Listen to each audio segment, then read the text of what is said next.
Senhoras e senhores, eu tenho que anunciar uma retificação. O pessoal adiantou o aniversário de A Gênese para 160 anos. Confundiram com o Livro dos Espíritos.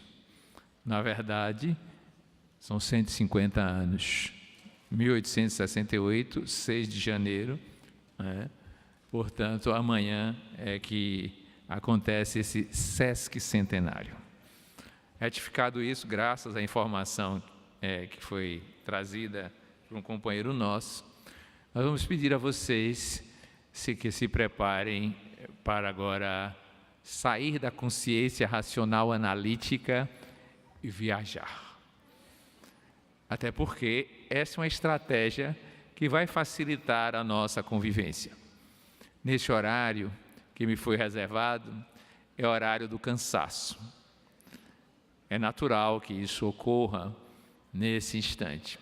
E então, ao invés de fazermos aqui um estudo bem analítico, ao estilo da crítica kantiana, ou então uma abordagem quase semiótica de Wittgenstein, ou coisas parecidas, que seriam seguramente apropriadas para 6 horas da manhã, quando a mente está mais fértil, nós vamos agora devanear.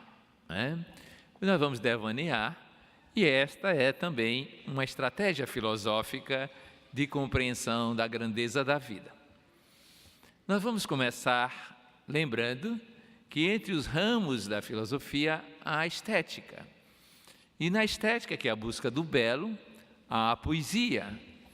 E na poesia há o poeta Antônio Frederico de Castro Alves e ao médium Chico Xavier. E ele então começa, num dos seus poemas, dizendo-nos a mistérios peregrinos, no mistério dos destinos que nos manda renascer. Da luz do Criador nascemos, múltiplas vidas vivemos, para a mesma luz volver. Então, se vocês percebem agora, esqueçam as palavras, imaginem a parábola, se é que podemos dizer dessa forma. Um vértice ou uma curva da parábola é o ato criador divino. E nós dizemos então, no princípio era o infinito amor. E o infinito amor estava com Deus. E o infinito amor era Deus. E o infinito amor se fez criação. A imanência divina, o princípio espiritual, depois os princípios agora transformados em entes espirituais. E é claro que esses entes espirituais, ao se sentirem como tal, se identificaram agora na simplicidade e na ignorância.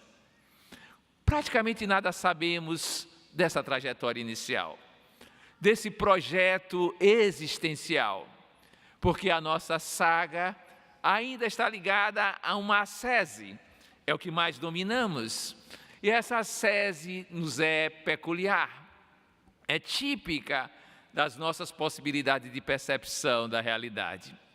E nós então recordamos que no plano das formas, podemos identificar outro esteta, Augusto dos Anjos, perguntando: de onde venho? De eras remotíssimas, de substâncias elementaríssimas, das células primevas das bactérias, da confusão dos seres embrionários, dos invisíveis protozoários. Em outras palavras, a vida deriva da matéria, mas ela é fecundada, sabemos, por esse princípio inteligente do universo, que se faz presença para intelectualizá-la, para sensibilizá-la, para fazer de alguma sorte a sua progressão. E vejam vocês que a vida é um contínuo, que está para além da impermanência das formas, do efêmero das circunstâncias biológicas que vão emergindo nesse cosmos que nós conhecemos. Ele era tão simples outrora. Ele tinha 6.000 anos no tempo de Isaac Newton, ou melhor, de Johannes Kepler, que um dia escreveu dizendo, na sua harmonia do universo, que Deus esperou por ele 6.000 anos para que ele desvendasse os mistérios das leis planetárias. Que seria dele se não pudesse esperar pelo menos 100 anos para alguém decifrar e compreender aquilo que ele explicitava naquele momento? E é assim que aparece Isaac Newton, e que vai dizer que se baseou em Kepler, no seu antecessor Tycho Brahe, para falar desse universo conhecido de então, que de 6 dias tinha 6.000 anos. Mas como ele envelheceu, podemos devanear. Hoje esse cosmos de matéria conhecida, de onde viemos, tem 14 bilhões de anos. Em menos de 200 anos de história humana, conheceu-se tanto sobre a nossa gênese, o nosso projeto existencial, que agora são 14 bilhões de anos de matéria conhecida. Mas a matéria conhecida hoje parece não ocupar mais do que 5% da matéria cósmica, porque há uma parte que é escura, que não partilha das propriedades da luz, que está situada naquilo que chamam de buracos negros e que por isso mesmo não temos condições de percebê-las. Mas então imaginemos a metáfora científica, astronômica, o Big Bang, ou imaginemos o Fiat Lux da metáfora bíblica. De qualquer sorte, viemos de algo que nos transcende, viemos de algo que nos faz contingente, viemos de algo que é a causa encausada, o primeiro motor imóvel, segundo a tradição aristotélica, ou a perfeição suprema, segundo o pensamento cartesiano. De qualquer sorte, viemos e mergulhamos nessa história, que em última análise, dirão alguns pensadores evolucionistas, é o múltiplo que aparece a partir do uno, como enunciava Plotino nos primórdios do cristianismo. É o uno que se faz verso. O universo então se complementa.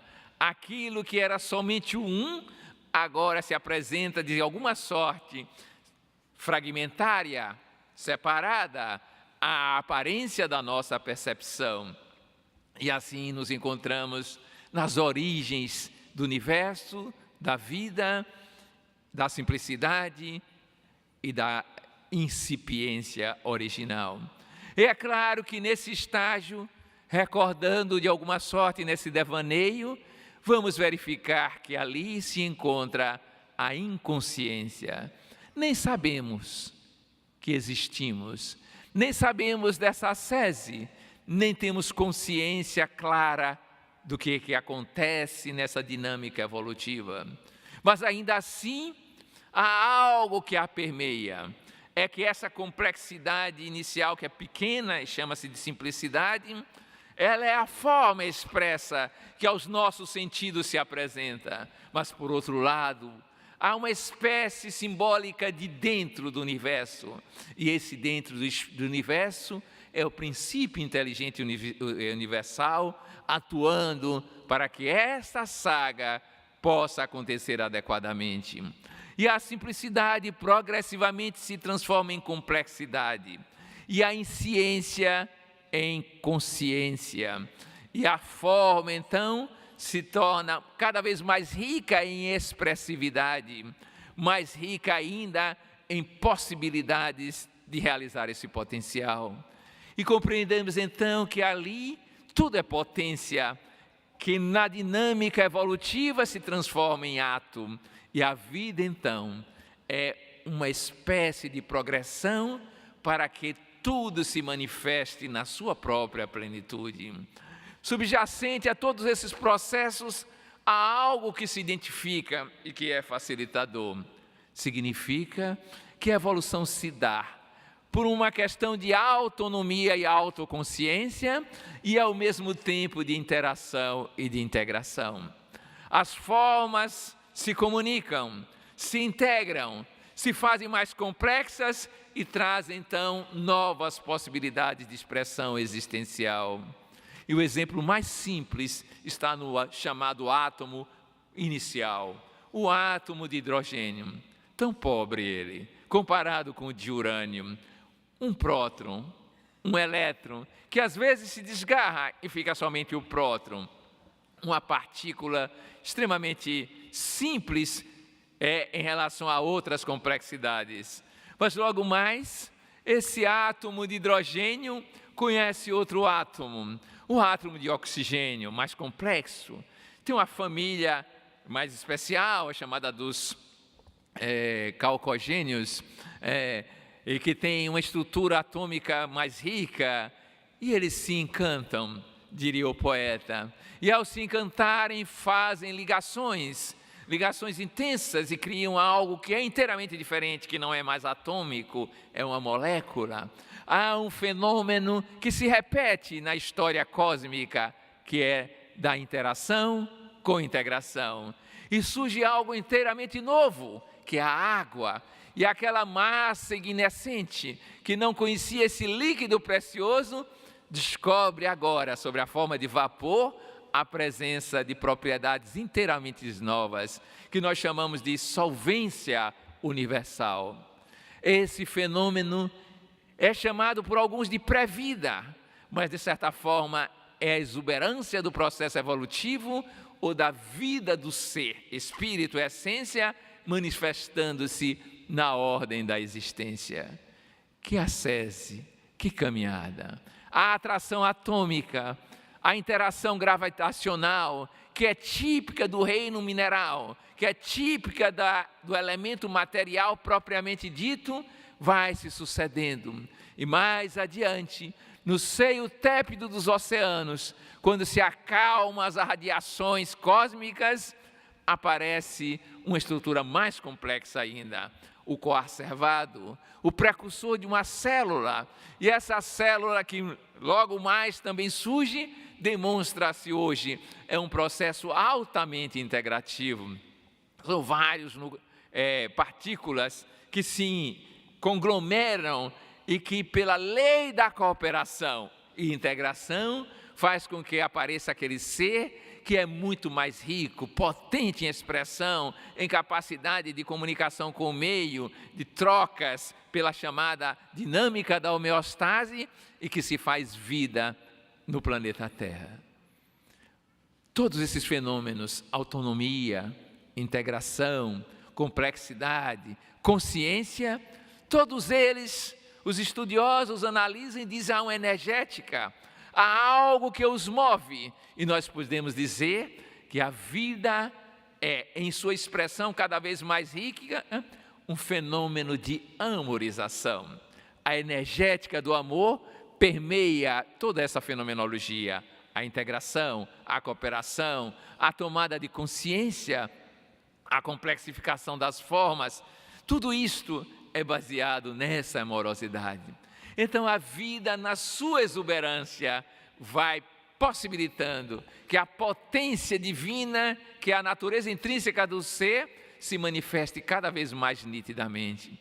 Surge então a vida exuberante na terra, os seres chamados vegetais autotróficos, centrados na luz solar, capazes de gerar novas possibilidades de sobrevivência, novas possibilidades de reprodução. E verificamos que ali esses fenômenos se repetem. É a famosa lei da atração, que no reino mineral é pura e simplesmente afinidade química, agora se desdobra em células específicas, e a osfera de uma samambaia, de uma pteridófita, é capaz de eliminar um perfume. A osfera tem características femininas para que o anterozoide, para ela se dirija, se apaixone, crie novas formas e se multipliquem em toda a superfície, nas profundidades terrestres e nas profundidades aquáticas. E uma imensa massa de seres aparecem nas formas, que são tantas outras expressões riquíssimas das possibilidades existenciais. E quanto na vida há sabedoria, como se consegue criar uma atmosfera adequada, se extrair do solo sem que haja uma bomba qualquer, a água que é necessária para levar até o ápice, por exemplo, de uma sequoia de inúmeros metros, sem precisar que tenhamos algo antigravitacional, como normalmente nós conhecemos na física atual. Que sabedoria ao se inventar os perfumes e as sequências sazonais, de maneira que, mais tarde, quando aparecem os outros seres, os heterótrofos, os animais, haja conexão e assim as sementes possam ser levadas adiante e a sobrevivência das espécies garantidas. Assim a vida animal vai aparecer como outra vertente evolutiva dessa exuberância de vida. Mas agora é um pouco mais complexa, porque enquanto os vegetais, de um modo geral, não conseguem se deslocar no espaço e no tempo, a não ser pelo crescimento, os animais, de um modo geral, a começar das formas embrionárias, como as amebas, os protozoários, conseguem se identificar em modos de se deslocar nesse espaço e nesse tempo, e adquirem mais consciência da vida, das possibilidades, da exuberância dos seres, e assim compreendemos que a vida foi um grande salto de qualidade entre a litosfera e a biosfera. E quanta exuberância, quantos períodos de vida, quantas construções, até chegarmos aos primatas, aos mamíferos, aos estranhos seres, como o ornitorrinco, da fase atual que nós conhecemos na civilização. Mas impressionante, toda essa exuberância é comandada por fenômenos chamados instintivos, digamos, comportamentais, típicos da espécie, com algumas honrosas exceções. Quem de nós poderia adivinhar que na construção, por exemplo, de uma coletividade como a abelha, havia tamanha inteligência arquitetônica para fazer aqueles favos como hexágonos, com a cera adequada, com os produtos químicos que garantissem a sobrevivência, e que aquelas abelhas aprenderam, sabe lá onde e com quem, a fazer trigonometria, pois ao fazerem a dança que o fazem, indicam a latitude e a longitude, o que implica em saber em seno, cosseno, tangente, coisas que a gente vai aprender no 2º grau da fase humana, para conhecer a distância onde o pólen se encontra, para trazer, para gerar aquele mel. Quem de nós poderia imaginar que alguns pássaros sabem muito de forças físicas de resistência do material e conhece da aerodinâmica dos ventos e por isso constrói os seus ninhos adequadamente com a consistência necessária para suportar as intempéries de um modo geral. Essa inteligência primitiva de sobrevivência, a que nós chamamos de instinto, é perfeita nos seus atos de realização. E é claro que aquela fase é também a fase da integração e das consequências da cadeia existencial alimentar. As formas nascem, crescem, desenvolvem-se e desaparecem, de certa maneira, porque o esquema é de nascimento e de morte das formas, mas não da essência que prossegue. Mas ao chegar ao reino à fase dos primatas, encontramos então algo singular. Um daqueles próprios primatas que pareciam de pequena importância, desenvolvem características biológicas singulares. O neoencéfalo, capaz de pensar melhor, de expressar melhor o pensamento, e um polegar opositor. E aquela fêmea, provavelmente de um sinocéfalo que se multiplicou há milhões de anos, começa a gerar seres que aos poucos vão se tornando eretos e um dia formam 6 espécies humanas, da qual uma delas sobrevive, o Homo sapiens. E se faz sapiens porque penetra na sua autoconsciência, isto é, no si mesmo, conhece as possibilidades existenciais do pensamento e entra no mundo simbólico.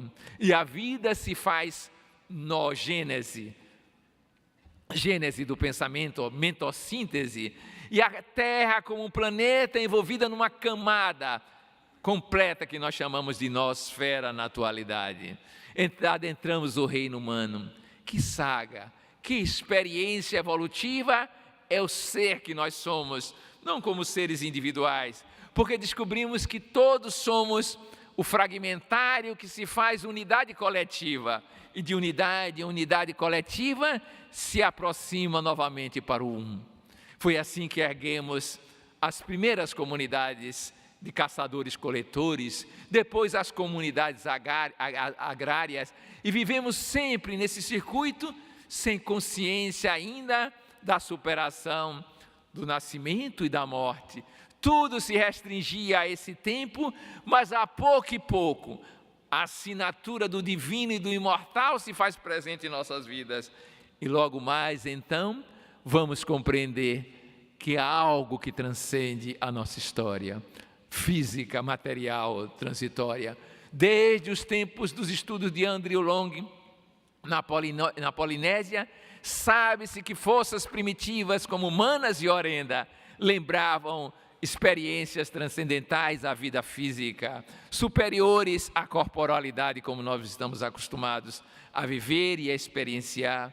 E mesmo no Brasil, um dos seus demarcadores anunciava de viva voz na Bahia que quando conheceu o Projeto Rondon, naquela época com o próprio Marechal, e que ingressou na Amazônia, foi capaz de presenciar reuniões de materialização à luz da lua. Às sextas-feiras eles escolheram, ninguém sabe exatamente porque o calendário era diferente, mas ele, como um grande descendente de português, casou-se com a Índia, é uma tradição dos portugueses, e lá chegando teve acesso àquele tipo de reunião, porque a Índia era filha do cacique, então tinha, de certa forma, uma hierarquia que ele permitia adentrar-se. E ele verificou que o pajé entrava em transe, e o outro pajé, desencarnado, aparecia e dava as orientações pelo aquele grupo. É porque nos primórdios da civilização não se conseguia distinguir o que era físico do que era astral ou espiritual nessa competência, nesse tipo de compreensão. O mundo físico e o mundo espiritual interagiam de tal maneira que pareciam que eram único, e como não havia capacidade distintiva na concepção, nas possibilidades humanas, tudo se confundia e tudo estava ligado à sobrevivência da espécie. Nessa reunião mediúnica indígena na Amazônia, o pajé desencarnado, disse-me esta figura, Josias Baraúna, anunciava que procurasse uma criança desaparecida numa curva do rio, pois lá ela se encontraria no dia subsequente muito faminta. Já estava desaparecida há uma semana. Eram os assuntos de então.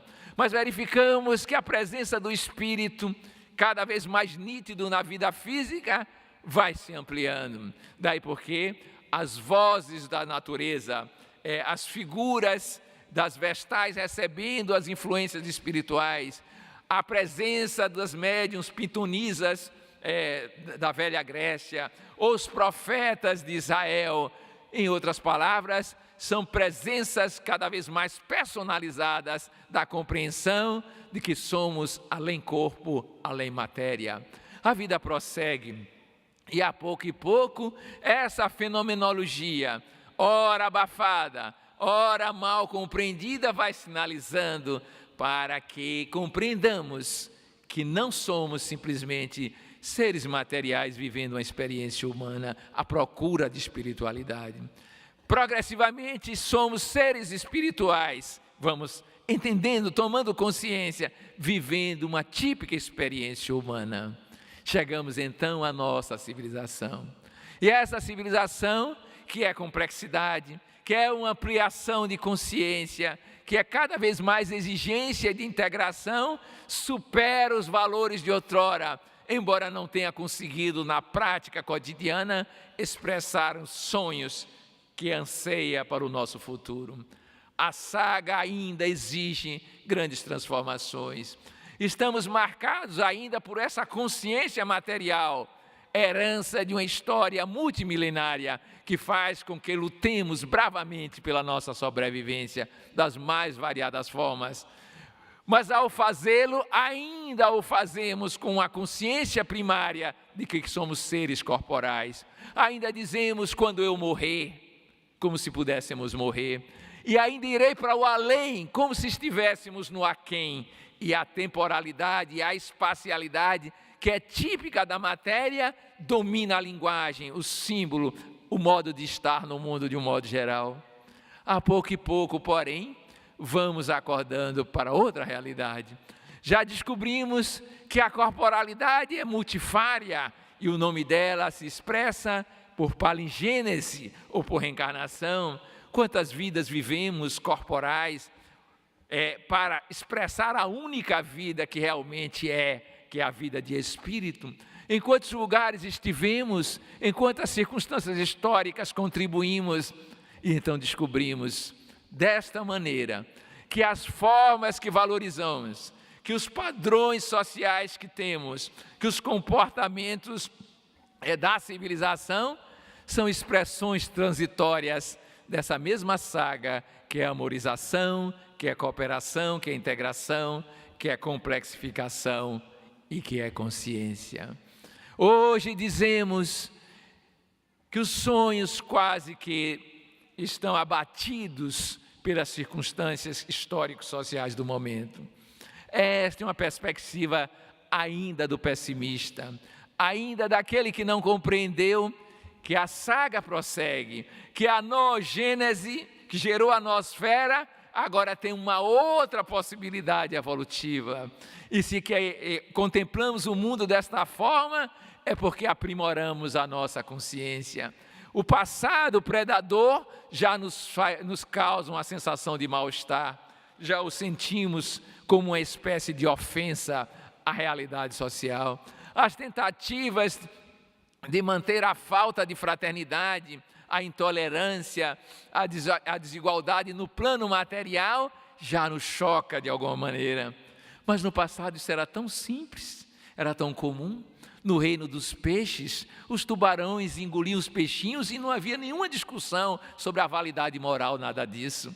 Agora, no reino dos humanos, quando nós adentramos a vivência da interação social, precisamos saber que os nossos direitos cessam quando começam a burlar os direitos alheios, que já temos uma consciência de que cada vez mais o outro não é simplesmente outro, somos uma totalidade, que se expressa ainda na fragmentação humana, que é muito mais complexa do que uma célula qualquer, mas que estamos marchando para compreender que formamos um novo organismo chamado humanidade.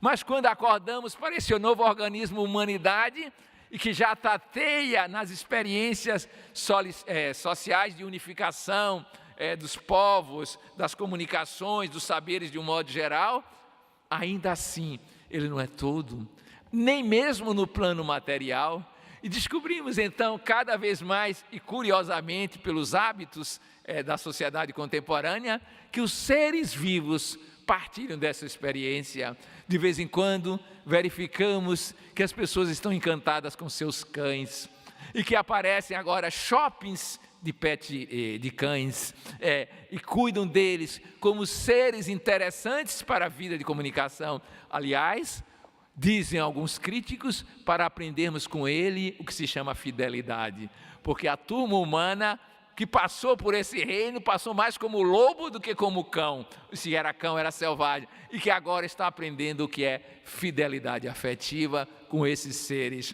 que vão passando em outro estágio evolutivo, mas desenvolveram certas qualidades. Pois bem, então descobrimos que não somos simplesmente humanidade, somos a Terra, a Mãe Terra, Gaia, somos o ecossistema material. Mas isso ainda é pouco, muito pouco. Porque a Terra é apenas uma espécie de barquinho perdido no oceano sideral. E mesmo a própria Terra tem infinitas terras espirituais a serem visitadas e concebidas. A maioria de nós sonha com o nosso lar. Parece que é a casa própria do além. É verdade. Mas nosso lar não é tudo. A essa altura, se naquela época que foi escrita tinha 1 milhão de habitantes, imagine como deve estar hoje em matéria de população. Espero que a arquitetura de lá seja muito melhor do que a terrestre e não crie os conglomerados antissociais humanos que fizemos na civilização. Mas temos ali uma expressão de algo que é um mundo que transcende a Terra, mas que já anuncia outros mundos, porque, como foi dito aqui, a mãe de André Luiz não mora no lugar que ele estava, naqueles ministérios, que na união divina todos os fenômenos estão na ordem do inimaginável, e que ali não cessa tudo, porque existem outras formas existenciais, outras formas expressivas, além do corpo astral, do corpo mental, ou como querem alguns esotéricos, do corpo intuitivo, do corpo consciencial, do corpo divino, que é a expressão máxima de plenitude. Tudo isto é o mundo que estamos descobrindo. Que vida, que saga, que experiência de ascese, que é também unificação. As correntes psíquicas de pensamento, as psicosferas, as unidades coletivas de seres que formam as comunidades de espíritos puros. Por isso que nesse nosso devaneio é preciso ir além do que estamos vendo, das formas que estamos expressando, das circunstâncias que estamos vivendo, para sonhar com o futuro. Já aprendi na adolescência de uma voz tonitruante nas terras de Serrinha, onde se deu o segundo sermão. O primeiro foi da montanha perto de Jerusalém, o segundo foi da Serrinha lá na Bahia. E lá se dizia assim: como diziam os antigos, se és incapaz de sonhar, nasceste velho. Se sonhas e não realizas, és um inútil. E a pessoa complementava, logo no Delbar do ano, era o 1º de janeiro, era aniversário da Juventude Espírita local: se Deus ajudar o meu povo e o meu povo me ajudar, eu juro perante a história, as coisas irão melhorar. Ele falava assim, era uma voz eloquente, que anunciava àquela época que há uma utopia a ser realizada. E essa utopia se chama Evangelho. Evangelho, que quer dizer boas notícias, mas que tem ali não simplesmente notícias do cotidiano, mas notícias da transcendência, notícias do mais além das formas que nós estamos acostumados. Começa por uma saga simples, uma atuação simples, que vamos aprender até com estilo baiano a economizar. Perdoa 70 vezes 7, inimaginável. Quando eu vi isso pela primeira vez, eu pensei, tenho que saber tabuada, 70 vezes 7, eu devia ter 7 ou 8 anos de idade. E aí ficava calculando. Depois de muito tempo concluí que tinha uma pergunta a fazer: era 70 vezes 7 a mesma pessoa ou a todos em geral na soma?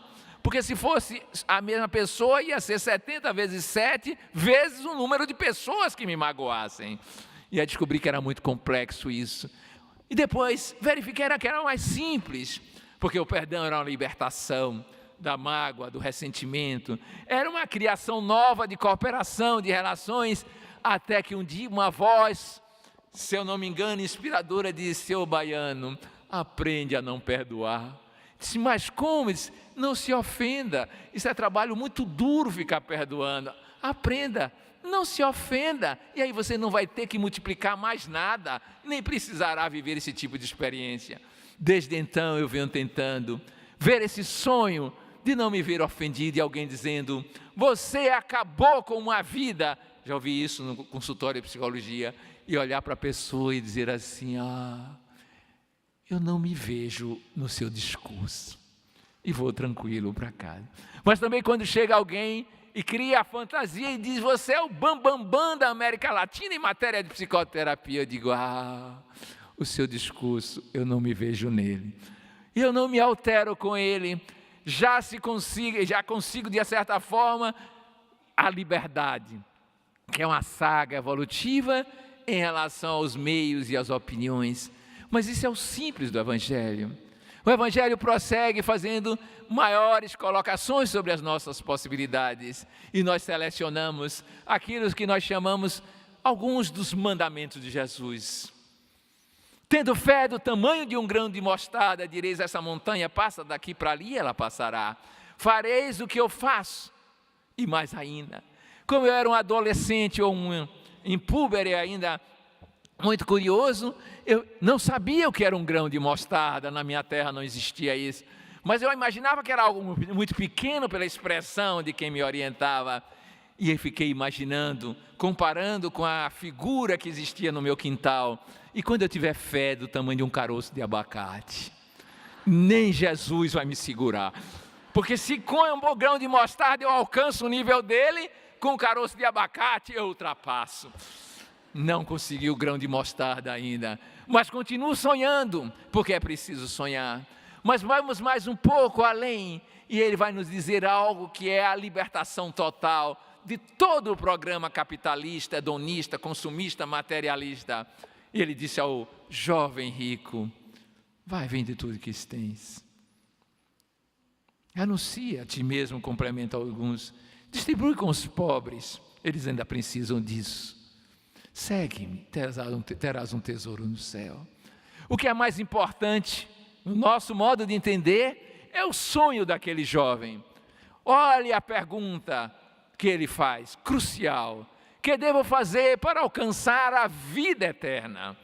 Na nossa reflexão serriense é mais ou menos assim: já estou agora muito bem apetrechado nos saberes do efêmero, da temporalidade, do transitório, do impermanente. Eu agora quero dar um salto, que quem diria hoje seria mais que quântico, para o eterno. Não é pouca coisa. A maioria das pessoas pediram curas, pediram esclarecimentos sobre as leis da terra, pediram possibilidades de consolação, mas este jovem fez a pergunta-chave no nosso entendimento: supere o tempo, supere o espaço, supere o humano, vá para o permanente, para o essencial. E ele dá a lição: liberte-se de todas as suas algemas, do mundo das formas físicas, das formas mentais que são transitórias. Entre nesse estado de absoluta liberdade, que é a plena pobreza, e então saberás o que é a vida eterna, seguindo-me. Ele não fez naquela época, quizá já esteve bem mais avançado que nós, mas é um dos nossos sonhos, libertar-se de todas essas prisões. Mas ele acrescenta ainda que era preciso amar ao próximo, amar o inimigo, e na linguagem de Humberto de Campos diz-nos que é preciso que se ame de tal forma que mesmo que os inimigos, os que não o compreendem, o persigam, e os seus amigos o abandonem, ele ainda assim conservaria a alegria, que o amor é a alegria genuína de amá-los, porque afinal de contas, ele tinha trazido para essas criaturas o tesouro celestial. Incompreendido, desamado, abandonado, ele deu exemplo do que era o pleno amor. Mas isso ainda não é tudo. Parece-me que o momento mais elevado, o supremo momento, é quando ele anuncia a nossa máxima possibilidade. E o sonho é: sede perfeitos, como perfeito é o Pai Celestial. Como diz Yogi Hirishina, um espírito que manifestou e construiu um livro que eu considero assim, obra-prima na área do sagrado: Divina Presença, não menos que Deus. Para você compreender Deus, é preciso experienciar Deus. Nada além de Deus, somente Deus. E isto não é pós-mortem, isto é a possibilidade humana de manifestar o divino na transitoriedade. Manifestar aquilo que é a consciência de plenitude, vivendo ainda na forma humana. Aí daremos e tomaremos o nosso corpo aí, a hora que quisermos. Aí não temeremos mais a morte, nem nos preocuparemos com o dia de amanhã, porque estaremos buscando, vivendo a experiência do reino dos céus. E aí todos os nossos problemas materiais estarão resolvidos. O que havemos de comer, o que havemos de vestir, o que havemos de beber, acrescentaremos onde havemos de morar. Que importa o futuro, se o presente é a única experiência possível para o ser no mundo temporal? Que importa o passado, se ele está sintetizado no presente? Importa então que nesse presente o sonho se materialize e aquele Cristo Augusto possa se manifestar na nossa vida, na nossa compreensão, e assim transformarmos o amanhã que já aparece como alvorada em nossas vidas, num grande sonho que vira realidade. Eis a grandeza da vida, através da interexistencialidade, através da palingênese, mas principalmente através da evolução e da comunhão com Deus. Recordando por último, já que temos aqui um encontro de jovens, a lição de Castro Alves, dizemos, finalizando: juventude, a nova era já resplende no horizonte, move os braços, ergue a fronte no serviço já varonil, ama, crê, trabalha e espera, proclama a fraternidade no claro céu do Brasil. Há uma pequena alteração nos versos dele para adaptar-se a essa realidade. Mas esta é a moderna escravidão que vamos desfazendo, se o quisermos, com os nossos sonhos. E em elegia a este momento, com uma espécie de epifania, lembramos esse espírito que nós apelidamos de Ogum. Mergulhado no mundo, Deus. Mergulhado no outro, Deus. Mergulhado em mim mesmo, Deus. Mergulhado no transcendente, Deus. Somente Deus. Sem alto nem baixo, sem nascimento e sem morte. Simplesmente Deus. Deus sempre.